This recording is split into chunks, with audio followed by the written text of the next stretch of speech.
Good morning दोस्तों।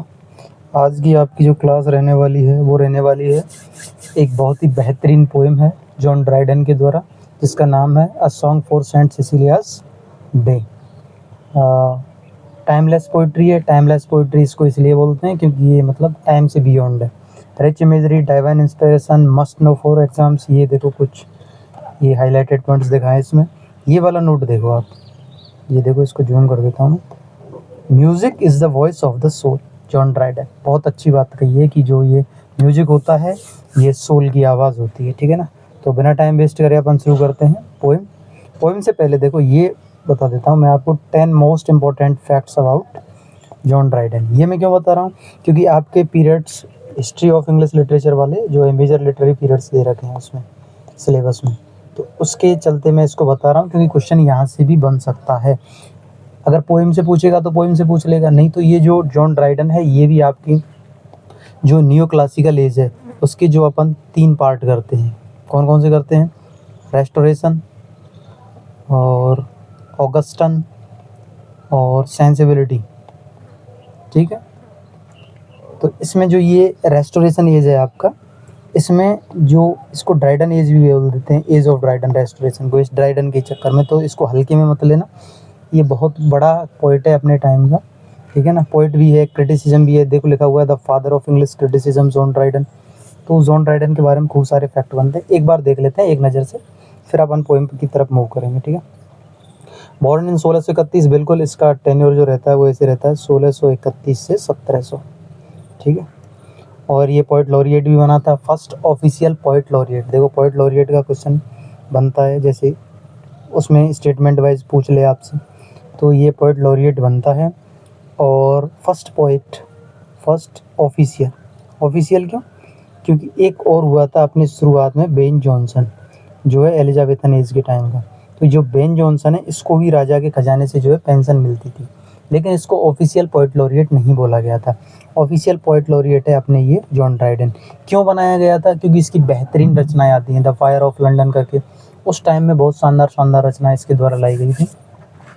इसके अलावा अपन और इसकी बात करते हैं तो ये है, देखो, born in 1631, John Dryden was born on 9 August 1631 in Aldwincle, north Southamptonshire, England. ये तो वो डेट ऑफ प्लेस, वो प्लेस ऑफ बर्थ, कोई दिक्कत नहीं, याद रहे नहीं रहे।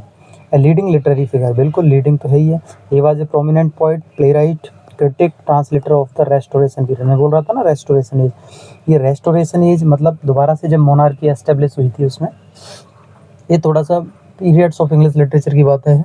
तो उसमें होता क्या है कि 1660 में जो ये प्यूरिटन एज है, इससे पहले मतलब 1660 के बाद 1700 जो न्यू क्लासिकल एज शुरू होता है, उसमें मोनार्की को वापस से एस्टेब्लिश किया गया था। पुराने राजा को जो है फांसी पे लटका दिया गया था, तो उसका जो है लड़का फ्रांस चला गया था, फ्रांस से उसको वापस लाया गया था। ऐसी एक बार को मैं समरी ऑफ टाइप बता रहा हूँ आपको, तो इसलिए इसको रेस्टोरेशन एज बोलते हैं।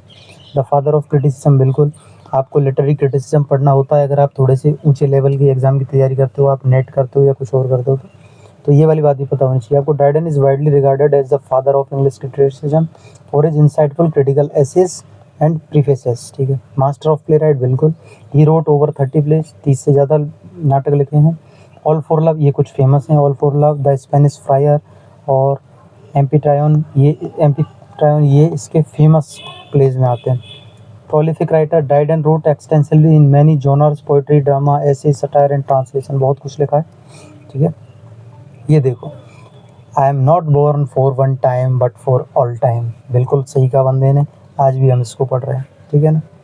आ जाओ थोड़ा सा famous poetry, his works include a song for saint Cecilia's day. देखो ये रही अपनी कोई, दे रखी है कि नहीं दे रखी है, इंपॉर्टेंट है। एब्सलम एंड अकीटोफेल, ये एक एलिगरी है, एब्सलम एंड अकीटोफेल।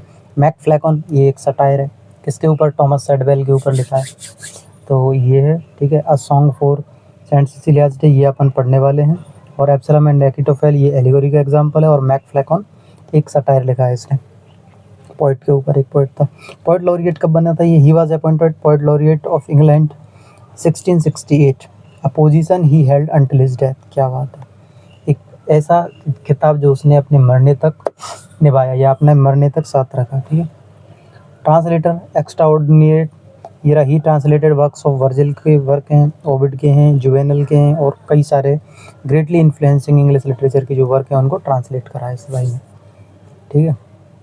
और political satirist Dryden used his writing to comment on politics and society often wit and boldness, ठीक है। Dryden 1700, John Dryden died on 1 May 1700 in London, leaving behind a lasting legacy in English literature. बिल्कुल इसकी legacy है जो continue है। ये मैंने Dryden के बारे में कुछ अच्छे फैक्ट्स बता दिए, आपको याद रहना चाहिए। देखो एक और पोएम है इसकी जो उसमें आती है जिसका अदर नाम अलेक्जेंडर्स फीस्ट। क्या बता रहा हूँ मैं नाम? Alexander's feast. इसमें क्या होता है कि अलेक्जेंडर या सिकंदर जो भी आप समझते हो, वो कोई युद्ध जीत गया है और वो जो युद्ध जीत गया उसकी ही दावत चल रही होती है, और वो आई थी 1697 में। और अपन जो पढ़ने वाले हैं ये 1687 की पोएम है, a song for saint Cecilia's day, ठीक है। अब मैं ले चलता हूँ आपको पोएम की तरफ। ये आपकी पोएम रहने वाली है, ये आपके स्टैंजास रहने वाले हैं, ठीक है। बेहतरीन तरीके से करने की कोशिश करेंगे, एक बार में याद हो जाए, कम टाइम में फटाक से रिवीजन हो जाए अपना, ठीक है। आ जाओ स्टेंजा 1। अच्छा इससे पहले मैं थोड़ी सी 1-2 चीज़ें समझा देता हूँ इस पोएम के बारे में। देखो जैसे कि ये जो पोएम है ये 2 थियरीज रखती है अपने साथ ब्रह्मांड के निर्माण की। एक तो जो थियरीज है वो है जेरिंग एटम्स वाली। कौन सी है? जेरिंग एटम्स वाली। जेरिंग एटम्स वाली में क्या है? इस जेरिंग एटम्स वाली में जो है ब्रह्मांड का निर्माण किससे बताया गया है? इससे बताया गया है एटम से, ठीक है। इसको एपिक्यूरियन एटॉमिक थ्योरी भी बोल देते हैं। क्या बोल देते हैं? Epicurean atomic theory, okay. और दूसरी जो थ्योरी इसमें आई है वो आई है 4 एलिमेंट्स वाली। 4 एलिमेंट्स वाली में इसमें 4 तत्वों से इसका निर्माण माना गया है, जो है अर्थ है, वाटर है और एयर है एंड फायर है, ठीक है। इन 4 एलिमेंट से इसका निर्माण माना गया। ये एपिक्यूरियन थ्योरी आई है जो जेरिंग एटम्स मतलब जो है यूनिवर्स अलग अलग बिखरे कणों में पड़ा हुआ था, फिर म्यूजिक आया, म्यूजिक से वो एक जगह इकट्ठे होकर व्यवस्थित हो गए और उससे अपना यूनिवर्स बन गया। 4 एलिमेंट्स वाली में ये हैं अर्थ, वाटर, एयर और फायर, इनसे मिलकर यूनिवर्स का निर्माण हुआ है, ठीक है। और पोएम पढ़ लेंगे तो और समझ में आ जाएगा। इसके थोड़े से बैकग्राउंड में अगर मैं जाऊँ तो पोएम आई कब है? पोएम आई है 1687 में। पोएम का नाम क्या है? A song for saint Cecilia's day. किसके बारे में रहने वाली है ये रहने वाली है भैया ये सेंट सिसिलिया के बारे में, और मतलब म्यूज़िक के बारे में, ठीक है। म्यूज़िक के बारे में अपनी पूरी पोएम रहेगी। इसके अलावा और मैं बात करूं तो जॉन ड्राइडन इसके वो हैं पोइट। और थोड़ी सी और बात करूं तो सेंट सिसिलिया का डे का याद रखना है। एक तो आपको सेंट सिसिलिया का डे आता है 22 नवंबर को। तो ये है कौन, इसके बारे में थोड़ा सा मैं बता देता हूँ। सेंट सिसिलिया, तो सेंट सिसिलिया है Roman virgin martyr, Roman virgin martyr, ठीक है। ये एक लड़की थी जो म्यूज़िक पसंद करती थी और इसको मार दिया गया था, ठीक है। अब इसको सेंट के रूप में जाना जाता है, सेंट कैसा? जो क्या है? पैटर्न ऑफ म्यूज़िक है, म्यूज़िक का संरक्षण। बहुत ज़्यादा म्यूज़िक पसंद करती थी, इसको मार दिया गया था। बाद में लोगों को समझ में आई म्यूज़िक की ताकत, तो बाद में इसकी प्रशंसा भी की जाने लगी। और होता है ऐसा कई बार, क्या है, जिस टाइम पे आप हो रहे होते हो, जिस टाइम पे आप लोगों के लिए सोशल वर्क कर रहे हो या आपके किसी भी फील्ड में काम कर रहे हो, उस टाइम लोगों को आपकी बातें समझ नहीं आ रही होती हैं, लेकिन बाद में आती हैं एक टाइम बाद कि हाँ भाई वो बंदा ठीक था, ठीक है। और इसमें क्या बताऊँ मैं, देखो एक आई थी बुक न्यूटन की उसी टाइम पे। न्यूटन वही अपने ग्रेविटी वाले फिजिक्स के, जो है फिजिक्स में बहुत ज़्यादा पढ़ने को मिलता है अपन को, है ना। तो इसमें क्या था, न्यूटन की को क्यों जोड़ रहा हूँ मैं, न्यूटन की एक बुक आई थी जिसका नाम था प्रिंसिपिया मैथमेटिका, प्रिंसिपिया मैथमेटिका। तो इसमें इसने क्या थियरी दी थी? इसमें थियरी दी थी इसने कि पूरा ब्रह्मांड जो है वो एक विशेष पैटर्न से बना हुआ है। किसने? न्यूटन ने। पूरा ब्रह्मांड एक विशेष पैटर्न पे बना हुआ है, ऐसी बातें थी इसकी। और ऐसी सी बातें किसने कर दी? अपने ड्राइडन ने कर दी। ये भी क्या करेगा, ये पहले अपने ब्रह्मांड का निर्माण करवाएगा, यूनिवर्स क्रिएशन, अंग्रेजी में लिखते हैं यूनिवर्स क्रिएशन, और फिर करवा देगा जो है वो होता है ना एपोकैलिप्टिक सीन या मतलब डिस्ट्रक्शन इसका, डिस्ट्रक्शन ऑफ यूनिवर्स। ओके मामला, यूनिवर्स का डिस्ट्रक्शन भी ये करवा देगा और ये यूनिवर्स का क्रिएशन भी करवा देगा अपनी ही पोएम में। ठीक है, अब अपन चलते हैं पोएम से, और पोएम से आपको सारी बातें समझ में आ जाएंगी।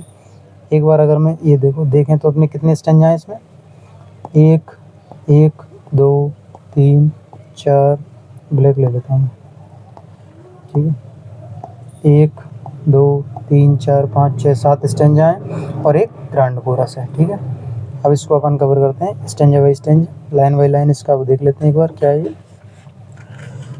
तो शुरू करते हैं अपन। From harmony, from heavenly harmony this universal frame began. Universal frame मतलब वही ब्रह्मांड। ब्रह्मांड कैसे बना है? फ्रॉम हार्मनी, हार्मनी मतलब म्यूजिक, और हेवनली हार्मनी मतलब डाइवाइन म्यूजिक। तो डाइवाइन म्यूजिक और म्यूजिक से इसकी जो है ये जो है यूनिवर्स है, ये फ्रेम हुआ है। When nature underneath a heap of jarring atoms ले, जब ये जो नेचर है, जो प्रकृति है, वो पड़ी हुई थी हीप ऑफ जेरिंग एटम्स, ये जो मतलब जेरिंग बिखरे बिखरे अणुओं के नीचे, ठीक है, लेटी हुई थी या पड़ी हुई थी असंख्य परमाणुओं के नीचे, है ना। And could not heave her head, और मतलब हीव मतलब सुख, यानी कि हिला पा रही थी, नहीं हिला पा रही थी, और ये अपना सर भी नहीं हिला पा रही थी। The tuneful voice was heard from high, तो एक मधुर में संगीत आई कहाँ से? फ्रॉम हाई, हाई यानी कि हेवन, तो स्वर्ग से एक आवाज़ आई, अराइज ये मोर देन डेड, उठो तुम क्या हो, तुम मृत्यु से कहीं ज़्यादा हो, मतलब मृत्यु से ज़्यादा हो, मतलब अभी अलाइव हो, अभी तुम्हारे अंदर प्राण है। Then cold and hot and moist and dry, देखो ये वही आ गया, कोल्ड वाटर हो गया, हॉट फायर हो गई, और मैंने 4 एलिमेंट बताए थे ना आपको, ये रहे देखो 4 एलिमेंट्स वाली थ्योरी, अर्थ वाटर एयर और फायर, ठीक है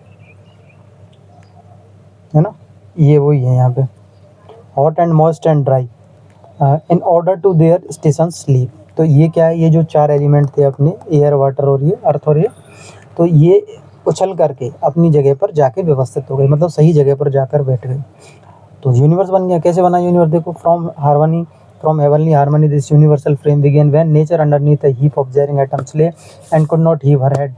तो अगर मैं हिंदी बोलता हूँ सीधा ही, तो ये है कि म्यूजिक से इस ब्रह्मांड का निर्माण हुआ है, जब नेचर असंख्य परमाणुओं के नीचे दबी पड़ी थी और अपना सिर भी नहीं हिला पा रही थी। देखो, हीव हर हेड, नहीं हिला पा रही थी, तो क्या हुआ कि हेवन से एक आवाज़ आती है, उठो तुम अभी मरने से कुछ अधिक हो। तब चारों एलिमेंट्स अपनी सही जगह पर व्यवस्थित हो गए, ये कोल्ड हॉट मॉइस्ट ड्राई, और in order to their station sleep, उछल कूद करके मतलब अपनी सही जगह पर पहुंच गए।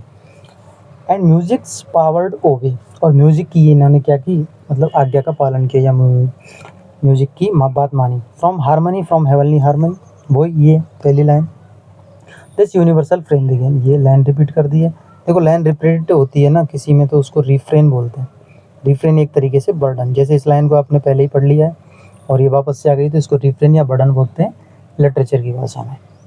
From harmony to harmony through all the compass of notes it ran the diapason closing full in man. समझ रहे हो ये क्या कहना चाह रहा है? ये कह रहा चाह रहा है हार्मनी से हार्मनी पूरे नेचर के निर्माण के दौरान बजता रहा। From harmony to harmony through all the compass of the notes it ran, मतलब ये जो म्यूजिक है ये बजता रहा, पूरे ब्रह्मांड का निर्माण होता रहा उसके दौरान। द डाइपेजन, डाइपेजन हो जाएगा आपका music, closing all full man, और जब ये म्यूजिक बंद हुआ तो अंत में कौन आया? सबसे अंत में आया आदमी। ठीक है, ऐसी बात है इसमें, और सबसे अंत में आदमी का निर्माण हुआ और पूरे ब्रह्मांड के दौरान ये जो है बजता रहा है म्यूजिक, ऐसी बातें आती हैं इसमें। पहला स्टैंजा हो गया, और एक बार मैं लास्ट में और बता दूंगा तुम्हें पूरा मोटा मोटा idea. What passion can not music raise and quell, ये लाइन मुझे इसकी बहुत फेवरेट लगती है कि ऐसा कौन सा इमोशन है जो म्यूजिक क्या है पैदा नहीं कर सकता। इसको आप अपने डेली लाइफ में फील भी कर सकते हो। कैसे करोगे? देखो, होता क्या है, अभी जैसे आप कोई सुन रहे हो अच्छा गाना, मतलब कोई पॉप सॉन्ग सुन रहे हो, तो आपको डांस करने का मन करेगा, ठीक है। और अगर आप कोई सैड सॉन्ग सुन रहे हो तो आप उसको सुन के दुखी होने लगोगे, या फिर आप कोई वैसा सुन रहे हो पैट्रियोटिक सॉन्ग, देशभक्ति वाला, तो आपके अंदर वो भावना जगेगी देश के लिए मरने मिटने की। जैसे कि अभी वो इंडिपेंडेंस डे आने दो, उसमें जो चलेंगे मेरा मुल्क मेरा देश मेरा ये वतन, ऐसे करके जो भी गाने आते हैं, या फिर शहीदों की याद करो कुर्बानी, तो उससे अपन शहीदों की तरफ। तो म्यूज़िक हर तरीके का जो है इमोशन रेज मतलब उठा सकता है और दबा भी सकता है। When Jubal struck to the corded shell, अब ये देखो ये चीज़ें याद रखनी, और मैं टेबल फॉर्मेट के रूप में बता दूंगा लास्ट में, कि जब जुबेल ने क्या किया कौन से ऐसे भाव हैं जो म्यूजिक से उठाए नहीं जा सकते या खत्म नहीं किए जा सकते? जब जुबेल ने अपने हार्प की धुन छेड़ी, यानी कि कॉर्डेड सेल, ये उसका वो है, ये सेल जुबेल का कौन सा है, सुबेल कॉर्डेड सेल, ठीक है। जब उसने अपनी धुन छेड़ी, हिज लिसनिंग ब्रेदर्न स्टूड अराउंड, तो उसके पास जो है सुनने वालों की भीड़ इकट्ठा हो गई या लोग इकट्ठे हो गए। लिसनिंग ब्रेदर्न स्टूड अराउंड, उसके चारों तरफ, and wondering on their faces fell, और आश्चर्य से उनके जो चेहरे हैं वो नीचे गिर गए या झुक गए। To worship that celestial sounds, मतलब ये जो जुबेल है ये बजा रहा है कोडेड सेल को, और इससे आश्चर्यचकित होकर, जो इसकी साउंड आ रही है उससे आश्चर्यचकित होकर के, और जो लोग हैं उनकी सर नीचे झुक गए। टू वर्शिप, पूजा करने के लिए, या मतलब उसको जो है आदर से, उसको आदर करने के लिए उस साउंड को। Less than a god they thought there could not dwell, वो उनका ये मानना था कि इस कॉर्डेड सेल के अंदर कोई गॉड है, तभी इतनी मधुर आवाज़ इसके अंदर से आ रही है। Within the hollow of the shell, वही बात है कि गॉड है इस सेल के अंदर, तभी यहाँ से इतनी आवाज़ आ रही है। दैट स्पोक सो स्वीटली, और वो इतना अच्छा और मधुर बोल रहा है। What passion can not music raise and quell, वही पहली वाली लाइन है कि ऐसा कौन सा भाव है, ऐसे कौन से इमोशन है मन के जो म्यूजिक से लाए नहीं जा सकते या दबाए नहीं जा सकते। तो म्यूजिक हर तरीके के भाव ला सकता है। यहाँ पे याद रखने वाली बात ये थी, जुबेल का कोडेड सेल है और ये इनके फेसेस गिर रहे हैं, जो रिएक्शन दिखाया गया है, क्या फ़र्क पड़ रहा है उससे। Stanza number 3, the trumpets loud clangour, clangour में ये जो है ओनोमेटोपोइया है ये, और मैंने बताया नहीं है, देखो बता देता हूँ तुम्हें कौन कौन सी फिगर ऑफ स्पीच कहाँ कहाँ आए हुए हैं। ये when nature underneath the heap of, ये इसमें पर्सोनिफिकेशन है आपके, ठीक है। और इसमें ये एटम्स ले, इसमें चाउस भी दिखाया गया, ये कैओस, कैओस से मतलब जो है बिखराव बिखराव दिख रहा है, पूरा व्यवस्थित नहीं है चीज़ें, ठीक है। और उसके अलावा मैं आपको बताऊं तो और तो कोई खास आया नहीं है इसमें, ठीक है। अब सुनो इसको। Excite us to arms with shrill notes of anger and mortal alarms, the double double double beat of the thundering drum cries hark the foes come, चार चार चार is too late to retreat। मैं सारा बता देता हूँ एक बार में, कुछ नहीं है। ट्रैम्पर की जो क्लैंगर साउंड है, तो हमें लड़ने के लिए, excite us to arms, arm के दो अर्थ होते हैं, एक तो हाथ होता है, एक हथियार होता है, मतलब हमें हथियार उठाने या हाथ उठाने के लिए जो है एक्साइट करती है, उत्तेजित करती है। With shrill notes of anger, और ट्रम्पेट की तीखी साउंड क्रोध लाती है, श्रिल तीखी क्रोध लाती है। एंड मॉर्टल अलार्म्स, और हमें विनाश के क्या दिखाई देते हैं, वो स्वर सुनाई देते हैं या अलार्म सुनाई देते हैं। और क्या होता है, the double double double beat, और ये जो बीट है, गर्जना वाली जो ढोल है जो गूंजती है, double double double beat of thundering drum, ठीक है। Cries hark the foes come, ये कहती है या चिल्लाती, क्या कहती है, दुश्मन आ गया है। कौन आ गया, दुश्मन आ गया है। चार चार्ज, आगे बढ़ो आगे बढ़ो, it's too late to retreat, अब पीछे नहीं हट सकते। जैसे कि आपका एग्जाम आ गया, आपने तैयारी करी है बढ़िया से, 1 साल 1.5 साल से, जब से भी आप लगे हुए हो, तो आप इसकी तैयारी करिए, अब आप पीछे नहीं हट सकते हो, यही कहूँगा मैं तो। Cries hark the foes come, charge charge, it's too late to retreat, अब पीछे हटना बुद्धिमानी नहीं है, या आप पीछे नहीं हट सकते, दुश्मन आ गया है, इस पर चार चार्ज, आगे बढ़ो, हमला करो, ठीक है। अब देखते हैं अपन आगे, इसमें क्या है। 3 स्टैंजा हो गए। Stanza 4, the soft complaining flute and dying notes discovers the woes of hopeless lovers whose dirge is whispered by the warbling lute. इसमें क्या कहना चाह रहा है, कुछ नहीं है, ये तो सिंपल है बिल्कुल। इसमें कह रहा जा रहा है कि फ्लूट की जो सॉफ्ट कंप्लेनिंग साउंड है, मतलब ये शिकायत कर रही है। ये शिकायत किसकी कर रही है, वो देखो, ये शिकायत कर रही है निराश प्रेमियों की, मतलब जो धीमा संगीत है इसका। And dying notes discovers the woes of hopeless lovers, निराशावादी जो प्रेमी हैं उनके दुख को ये प्रकट कर रही है, जो है बाय द वार्बलिंग ल्यूट। ये बात है, बांसुरी के द्वारा प्रेमियों के शोक गीतों को फुसफुसाया या मंद आवाज में जो है उत्पन्न किया जा रहा है। क्या कर रही है, उत्पन्न कर रहे हैं वार्बलिंग ल्यूट बांसुरी की आवाज़ से। इनका दर्द है, और ये होपलेस लवर्स हैं, इनके जो वूज हैं, दुखों को दिखा रहा है, दुखों को दिखा रही है कंप्लेनिंग फ्लूट और वार्बलिंग ल्यूट। तो ऐसी बात है, कोई ज़्यादा बात तो है नहीं। देखो, sharp violins proclaim their jealous pangs and desperation, fury frantic indignation, depth of pains and height of passion for the fair disdainful dame. इसमें क्या कहना चाह रहा है, शार्प वायलेन, तीखा वायलेन, प्रोक्लेम घोषणा करता है, किस चीज़ की घोषणा करता है, देयर जीलस पैंक्स मतलब and desperation, fury frantic indignation, depth of pains and height of passion for the fair disdainful dame. तीखा वायलेन एक प्रेमी है जिसकी सुंदर प्रेमिका है। कहाँ है ये, जीलस पैंग्स है, ये मतलब जीलसी वाले भाव हैं, डेस्परेशन निराशा वाले भाव हैं, फ्यूरी है, फ्रैंटिक है, पागलपंती जैसी बातें हैं। तो इसमें हो क्या रहा है, depth of pains and height of passion for the fair disdainful dame. ये डेम का मतलब है यहाँ पे गर्ल। डिसडेनफुल, तो ये क्या कहना चाह रहा है कि एक प्रेमिका जो है वो अपने प्रेमी को छोड़ करके चली गई है, ठीक है। तो उसी चक्कर में वो जो क्या है, ईर्ष्या है और क्या है इसमें, पीड़ा है, निराशा है। ईर्ष्या है, पीड़ा है, निराशा है, ये ऐसे ऐसे ही शब्द हैं सारे नेगेटिव। तो उसकी दर्द की गहराई को व्यक्त किया गया है इस शार्प वायलिन के द्वारा। किसकी? एक प्रेमी है जिसकी प्रेमिका है वो उसको छोड़ के चली गई है, उसका जो दर्द है, दुख है, ईर्ष्या है, जो कुछ भी है वो इस स्टैंजा 5 में दिखाया गया है। ऐसी सी बात है सारी, एक एक वर्ड का आप ट्रांसलेट करके पढ़ोगे तो भी यही आएगा। और मैंने बता ही दिया मोस्टली तो जेलसी का, डेस्परेशन का, फ्यूरी, फ्रेंटिक, इंडिग्नेशन सारे तो बता दें। तो ये क्या है? डेप्थ ऑफ पेन, दर्द की गहराई, हाइट ऑफ पैशन, और जो पैशन की जो है उच्चता, दोनों को दिखाता है। For the fair disdainful as, जो ब्यूटीफुल गर्ल है वो उसको छोड़ के चली गई है तो उसके प्रेमी का जो है वो दिखा रहा है।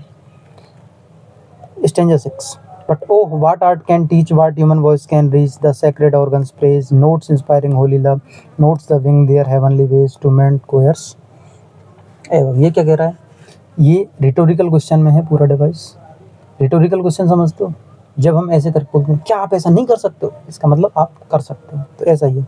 ओह वाट आर्ट कैन टीच, कौन सी कला हमें सिखा सकती है। वाट ह्यूमन वॉइस कैन रीच, कौन सी मनुष्य की आवाज़ पहुंच सकती है। द सैक्रेड ऑर्गन्स प्रेज, जो ऑर्गन है, ऑर्गन किसका है? ऑर्गन है सिसिलिया का। तो सिसिलिया की प्रेज जो है वो कोई भी ह्यूमन वॉइस नहीं कर सकती है, ना ही कोई कला उसको व्यक्त कर सकती है। नोट्स इंस्पायरिंग होली लव, और इसका क्या मतलब है?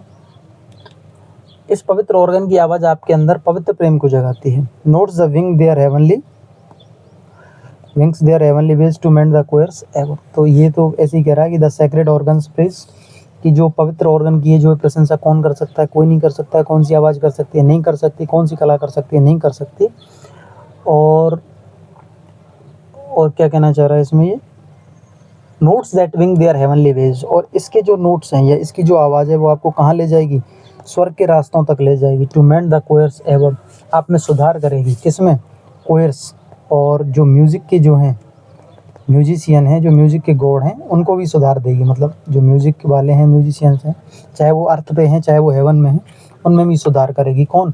ये ऑर्गन जो सिसिलिया का है। तो ये ऑर्गन एक तो याद रखना है आपको, सेंट सिसिलिया का जो है म्यूजिकल इंस्ट्रूमेंट है।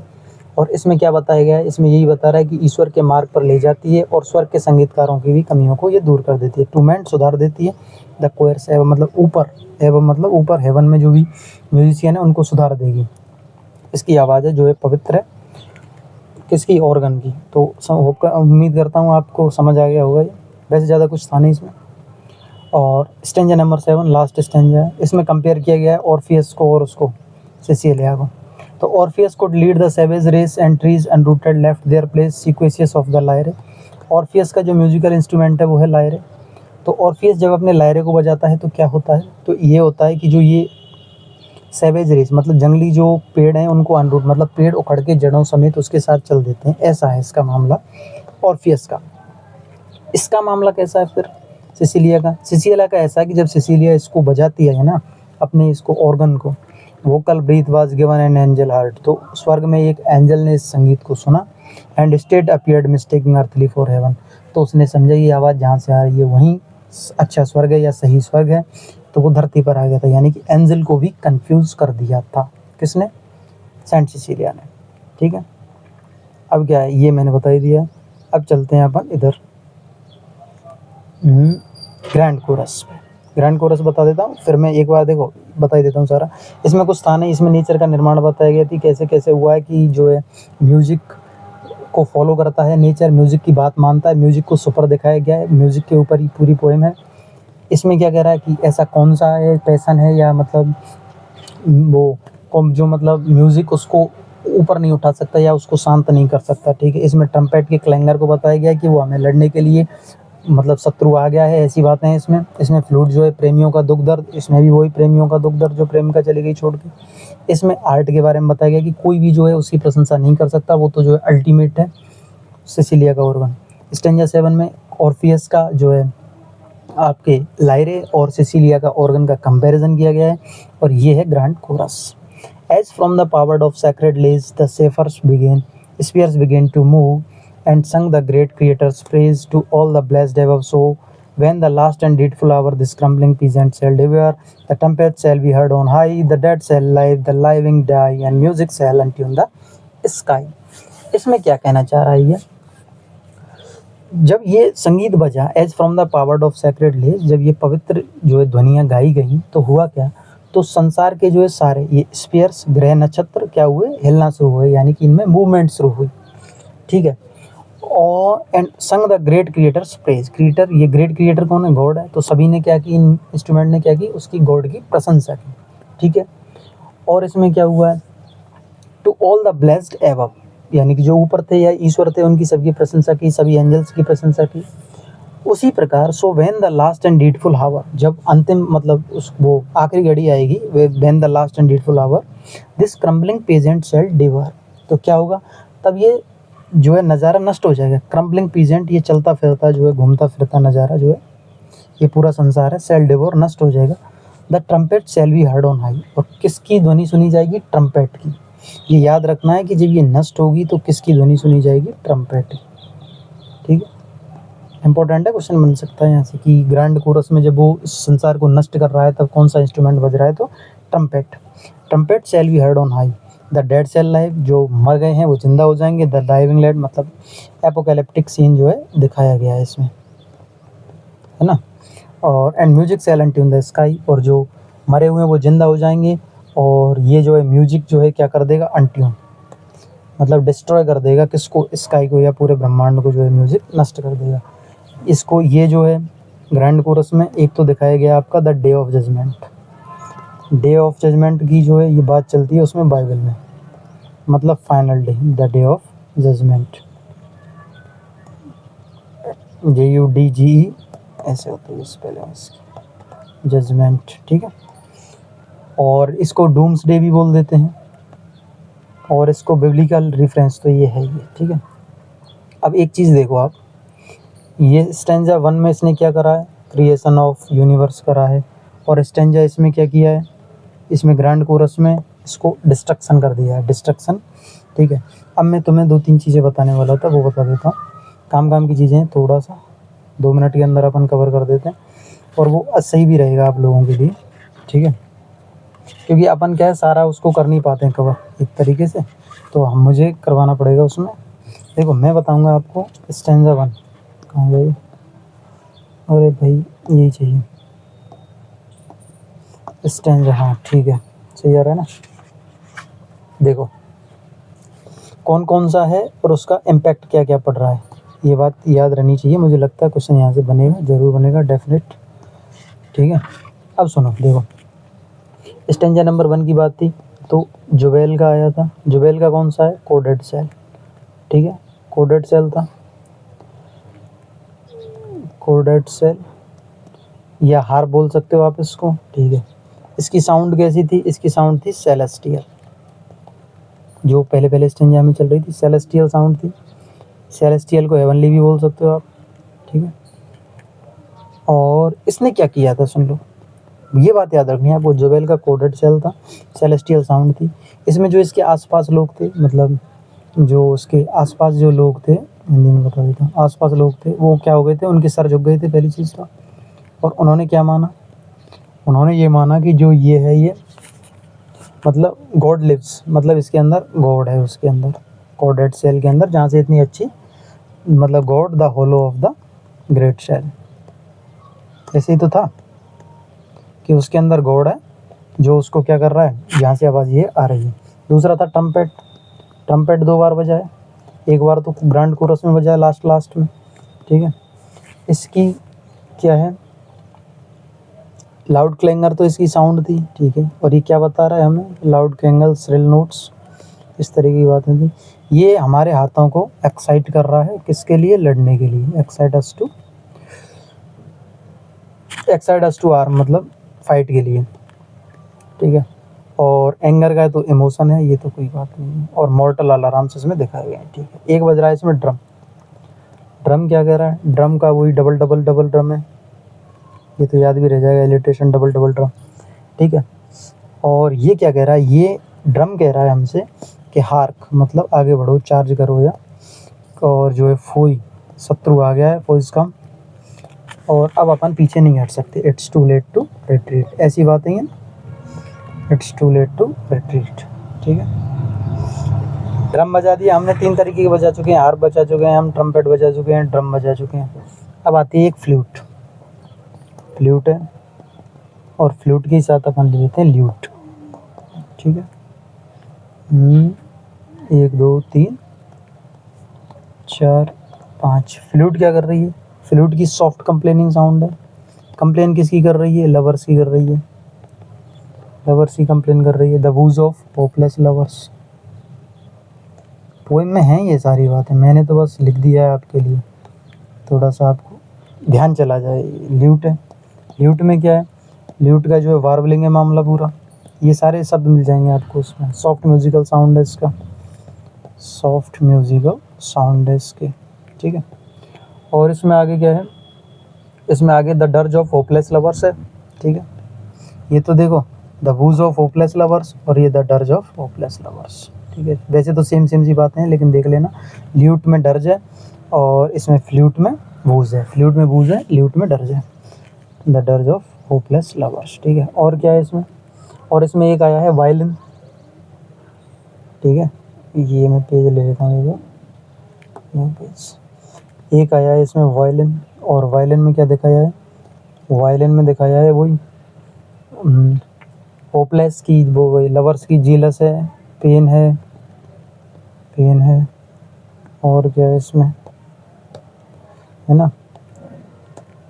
यही है इसमें, और तो कुछ है नहीं। वो फ्यूरी, फ्रेंटिक और वो शब्द आए थे जो है मैंने बताया हुआ था, एक एक शब्द को, और आगे कुछ नहीं है। एक क्या है अब आगे देखता हूँ मैं एक बार। ये यहाँ तक हो गया अपना वायलिन वाला, ये हो गया वायलिन स्टेंजा 5 में। ये सेक्रेड, ये ऑर्गन की प्रेस कौन करेगा, ये वाली बात है। स्टेंजा 7 में ऑर्फियस और उसका कंपेयर किया गया है, तो ये दोनों ध्यान रखना आप। ऑर्फियस का तो क्या है? ऑर्फियस है एक, और ये सिसिलिया। तो ऑर्फियस का जो है लायरे है, और ये ट्रीज़ को क्या कर देता है? अनरूटेड ट्रीज़ को जो है करके, ट्रीज़ को अनरूटेड करके ले जाता है अपने साथ में। ठीक है, और सिसिलिया क्या करती है? सिसिलिया कंफ्यूज कर देती है। एक तो ये होली लव को इंस्पायर करती है, होली लव इंस्पिरेशन। ठीक है, और एक ये क्या करती है? विंग्स लगा देती है वहाँ तक जाने के लिए, ऐसी बात भी थी। हेवनली वेज के लिए विंग्स, हेवनली वेज, है ना? और एक और था इसका फाइनल, वो ये था कि इसने जो एक एंजल को कंफ्यूज कर दिया था। Angel confused by the sound of saint Cecilia's organ. इसका क्या है? ऑर्गन है इसका जो है इंस्ट्रूमेंट। ठीक है, या तो आपसे इंस्ट्रूमेंट मिलवा लेगा किसका कौन सा है, या फिर ये पूछ लेगा कि इसका इम्पैक्ट क्या था, या फिर इसके इम्पैक्ट को दे करके एक ये वाला घुसा देगा। ये भाई कैसे भी कर सकता है वो, जैसे ये दे दे क्वेश्चन की ऑर्फियस के जो है क्या इम्पैक्ट पड़ा था, तो उसमें एक तो ये अनरूटेड ट्रीज दे देगा और थोड़ा सा इससे मिलते जुलते से दे देगा, और एक ये वाला डाल देगा एंजल को कंफ्यूज किया था, जबकि ऑर्फियस ने नहीं किया था इसको, सिसिलिया ने किया था। तो ठीक है, इसी के साथ अपनी पोएम ख़त्म होती है। Thank you guys, channel subscribe करें, मैं तो बोलूँगा ही, आपको अच्छा लगे तो करें। ठीक है, ओके, पढ़ते रहिए, आगे की बात अगली क्लास में। तब तक के लिए धन्यवाद।